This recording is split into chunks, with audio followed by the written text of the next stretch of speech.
ತ್ರಿವರ್ಣ ನ್ಯೂಸ್ಗೆ ಸ್ವಾಗತ. ನಾನು BM ಹನೀಫ್. ಇದು ಹನಿ ಟ್ರ್ಯಾಕ್. ಪ್ರಚಲಿತ ವಿದ್ಯಮಾನಗಳ ಕುರಿತ ವಿಭಿನ್ನ ವಿಶ್ಲೇಷಣೆಗೆ ಮತ್ತೊಮ್ಮೆ ಸ್ವಾಗತ. ಸ್ನೇಹಿತರೆ, ಬಿಹಾರದ ಮುಖ್ಯಮಂತ್ರಿ ನಿತೀಶ್ ಕುಮಾರ್ ಅವರಿಗೆ ಆಗಾಗ ಮಾನಸಿಕ ಅಸ್ವಸ್ಥತೆ ಏನಾದರೂ ಕಾಡ್ತಾ ಇದೆಯಾ, ಅಥವಾ ಸಾರ್ವಜನಿಕ ಸಮಾರಂಭಗಳಲ್ಲಿ ಅವರು ಹುಡುಗಾಟಿಕೆ ಮಾಡ್ತಾ ಇದ್ದಾರಾ? ಸಾರ್ವಜನಿಕ ವೇದಿಕೆಗಳಲ್ಲಿ ಅವರು ಹೀಗೆ ಬುದ್ಧಿಯ ಸ್ಥಿಮಿತ ತಪ್ಪಿದಂತೆ ಏಕೆ ಆಡ್ತಿದ್ದಾರೆ? ವೇದಿಕೆಯ ಮೇಲೆ ಎಲ್ಲರ ಎದುರಿಗೆ ತಾನೇನು ಮಾಡ್ತಾ ಇದ್ದೀನಿ ಅನ್ನೋದು ಅವರಿಗೆ ಗೊತ್ತೇ ಆಗ್ತಿಲ್ವಾ? ಈ ಪ್ರಶ್ನೆಗಳನ್ನು ಕೇಳೋದಕ್ಕೆ ಒಂದು ಕಾರಣ ಇದೆ. ಮೊದಲು ಇಲ್ಲೊಂದು ವಿಡಿಯೋ ಇದೆ, ನೋಡಿ. ಅದನ್ನು ನೋಡಿದ ಬಳಿಕ ಮಾತನಾಡೋಣ. मुख्यमंत्री जी का स्वागत और हम अनुरोध करना चाहेंगे निदेशक LNMI और सह अपर मुख्य सचिव शिक्षा विभाग डॉक्टर S सिद्धार्थ सर स्वागत कर रहे हैं.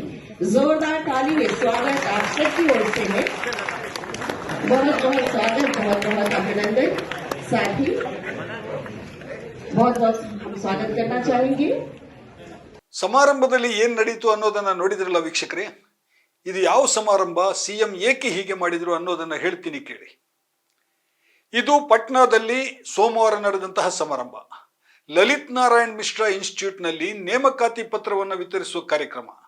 ಮುಖ್ಯಮಂತ್ರಿಯೇ ಮುಖ್ಯ ಅತಿಥಿ, ಅವರೇ ನೇಮಕಾತಿ ಪತ್ರಗಳನ್ನು ನೀಡಬೇಕಿತ್ತು.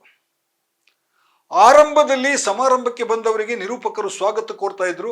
ಅಧಿಕಾರಿಗಳು ಗಣ್ಯರಿಗೆ ಒಬ್ಬೊಬ್ಬರಿಗೂ ಕೂಡ ಪ್ಲಾಸ್ಟಿಕ್ ಕುಂಡದಲ್ಲಿ ಬೆಳೆಸಿದ ಹೂವಿನ ಗಿಡಗಳನ್ನು ಕಾಣಿಕೆಯಾಗಿ ನೀಡ್ತಾ ಇದ್ರು.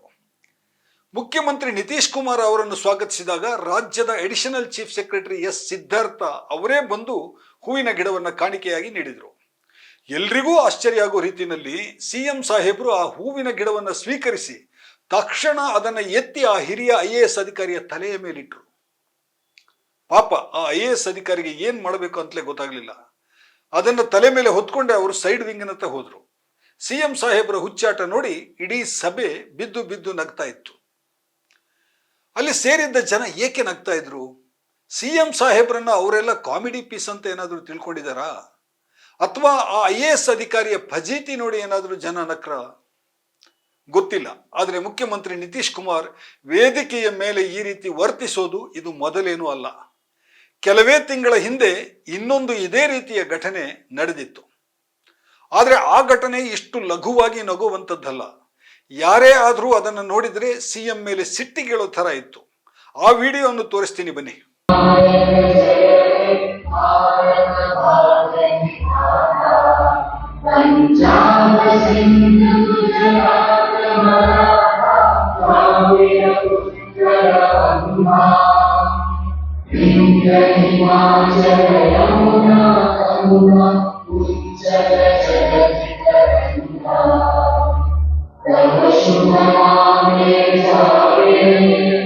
ಇದು ಈ ವರ್ಷದ ಮಾರ್ಚ್ 20ರಂದು ನಡೆದಂತಹ ಘಟನೆ. ಸೆಪೆಕ್ ಟಾಕ್ರಾ ಎಂಬ ಕ್ರೀಡೆಯ ವಿಶ್ವಕಪ್ ಉದ್ಘಾಟನಾ ಸಮಾರಂಭ ಪಾಟ್ನಾದಲ್ಲಿ ನಡೆದಿತ್ತು. ಜಗತ್ತಿನ 21 ದೇಶಗಳಿಂದ ಸುಮಾರು 300 ಜನ ಕ್ರೀಡಾಪಟುಗಳು ಅಲ್ಲಿಗೆ ಬಂದಿರ್ತಾರೆ.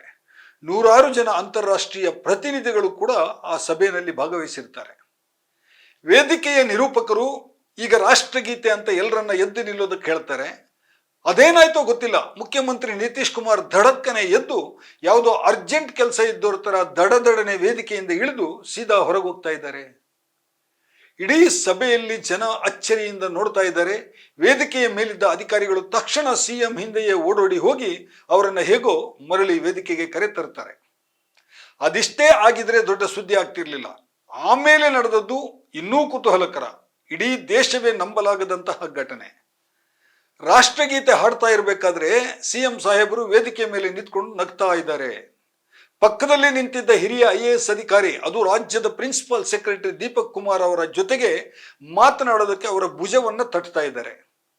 ದೀಪಕ್ ಕುಮಾರ್ ಅತ್ಯಂತ ಮುಜುಗರದಿಂದ ರಾಷ್ಟ್ರಗೀತೆಯನ್ನು ಹಾಡ್ತಾ ಇದ್ದಾರೆ. ಅವರು ತಮ್ಮ ಭುಜದ ಮೇಲಿದ್ದಂತಹ CM ಸಾಹೇಬರ ಕೈಯನ್ನು ತಳ್ಳುತ್ತಾ ಇದ್ದಾರೆ. ಆದರೆ CM ನಿತೀಶ್ ಕುಮಾರ್ ಅವರಿಗೆ ಅದರ ಕಡೆ ಗಮನವೇ ಇಲ್ಲ. ಅದರ ನಡುವೆ ಅವರು ನಿತೀಶ್ ಕುಮಾರ್ ಅವರು ಸಭೆಯಲ್ಲಿದ್ದ ಯಾರನ್ನು ನೋಡಿ ಕೈ ಎತ್ತಿ ಅವರಿಗೆ ನಮಸ್ಕಾರ ಬೇರೆ ಮಾಡ್ತಾರೆ.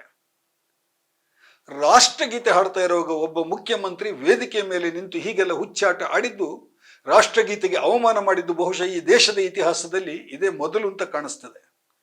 ಕೋಟ್ಯಂತರ ಜನ ಯೂಟ್ಯೂಬ್ನಲ್ಲಿ ಈ ವಿಡಿಯೋ ನೋಡಿ ನಿತೀಶ್ ಕುಮಾರ್ ಅವರ ಮಾನಸಿಕ ಆರೋಗ್ಯದ ಬಗ್ಗೆ ಕಟು ಮಾತುಗಳಲ್ಲಿ ಟೀಕೆ ಮಾಡಿದ್ದಾರೆ. ಇದಕ್ಕೂ ಮುಂಚೆ ಇನ್ನೂ ಒಂದು ಘಟನೆ ನಡೆದಿತ್ತು. ಅದು ಸಾಮಾಜಿಕ ಮಾಧ್ಯಮಗಳಲ್ಲಿ ವೈರಲ್ ಕೂಡ ಆಗಿತ್ತು. ಅದೂ ಸಾರ್ವಜನಿಕ ಸಮಾರಂಭ.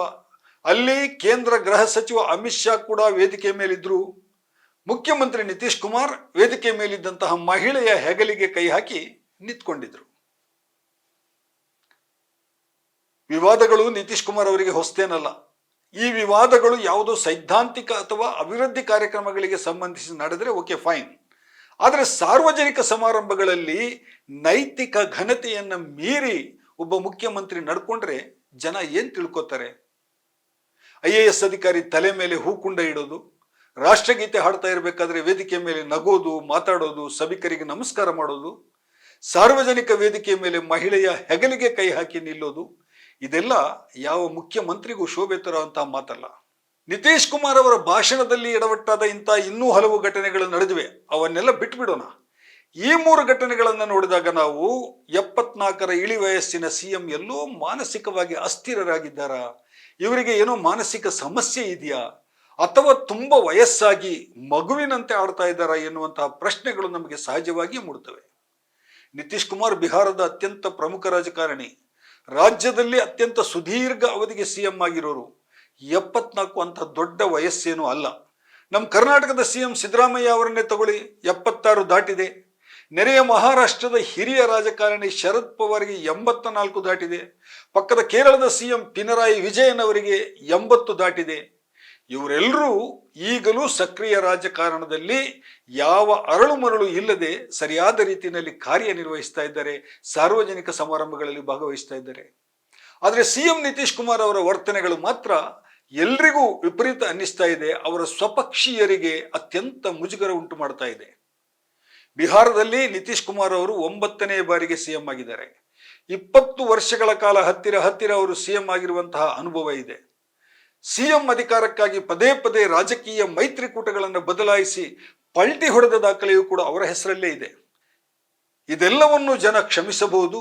ಆದರೆ ಸಾರ್ವಜನಿಕ ವೇದಿಕೆಗಳಲ್ಲಿ ಘನತೆಗೆ ಧಕ್ಕೆ ಬರೋ ರೀತಿಯಲ್ಲಿ ಹುಚ್ಚಾಟಗಳನ್ನು ನಡೆಸುವುದನ್ನ ಜನ ಹೆಚ್ಚು ಕಾಲ ಸಹಿಸಿಕೊಳ್ಳುವುದು ಕಷ್ಟ ಅಂತ ಅನಿಸುತ್ತೆ. ಇದೇ ನವೆಂಬರ್ನಲ್ಲಿ ಬಿಹಾರದಲ್ಲಿ ವಿಧಾನಸಭಾ ಚುನಾವಣೆ ನಡೀಬೇಕಿದೆ.